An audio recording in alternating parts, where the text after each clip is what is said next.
Harmonize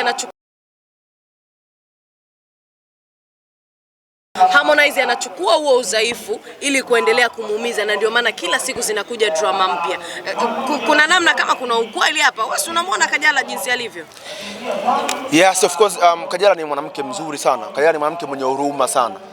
Oya, mwanamke ambaye muda nyingi ananyoa ni wanawake ambao wana huruma sana. Katika maisha yako sio kuchanganya kwa date na mwanamke ambaye anasuka na kuoga na lombaya sana kuliko anaonyoa. Na maanisha Kajala ni mwanamke mwenye roho nzuri sana. Kajala ni mwanamke ambaye hapendi kuona chozi la mwanaume linatoka always. Ukimpata mwanamke ambaye mwanaume kutoa chozi tu anakufuata, basi mume wangu nimekusamehe. Sasa mbona mimi unanikumbatia? Wewe nikitoa chozi, hata nikitoa chozi hiyo bado toka. Nakufukuza. Unasubiri nini sasa? Hivyo kwa hiyo Kajala ni mtu ambaye ana huruma. Lakini japokuwa na huruma Kajala, isitoshe kusema Harmonize anampenda sana Kajala. Wazuu ameachana na Wema. Mtoto bado mdogo yule.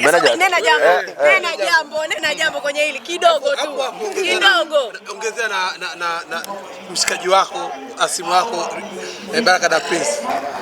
Mwaka umeahidi utampiga. Subiri kwanza tuanzie kwa Kajala, tuanzie kwa Wazuu na Wema.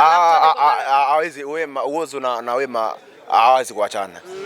Mimi nakwambia ukweli, ni ndoto ya muda mrefu ya Wema Sepetu kupata mtoto. Mwanaume ambaye kampa heshima, kamzalia mtoto wa duniani. Bro, hujafika hata mwaka hata mwache. Wema pale hata mfumanie Wazuu kitandani. Yaani Wema Sepetu kwa sasa hivi kwa zawadi aliyopewa na Wazuu hata mfumanie Wema kitandani. Sasa sio nikumbatie mimi sio Wema. Anafanya mapenzi na mtu yote hata shoga yake. Hawezi kumwacha mwanangu. Wema anampenda sana Wazuu. Kama Wazuu anavyompenda Wema. Mtoto ni baraka. Wazuu kala mbegu, Wazuu alipambana, alikula vitu vizito, mihogo mibichi, alikula sijua pweza. Afu amwache tu sababu ya kipumbavu. Haiwezekani. Hayo maneno tu akina Juma Lokole hana ukuli wote. Sawa. Tumalize neno la Baraka. Tumeona umeshare chat na umesema kwamba utampiga. Baraka mimi siwezi kuzungumzia. Kama nikaa nimzungumzie, yani vitu vyeusi, maiki nyeusi pia namzungumzia mtu mweusi sasa hivi kwa interview. Tayari kupigana naye. Sio mimi nambonda Baraka, mimi nambonda. Afu je Baraka nilifanya interview nilizungumzia Baraka. Watu wengi mwanangu Baraka umeogopa. Wewe nitakuja nimpige nimvunje kiuno.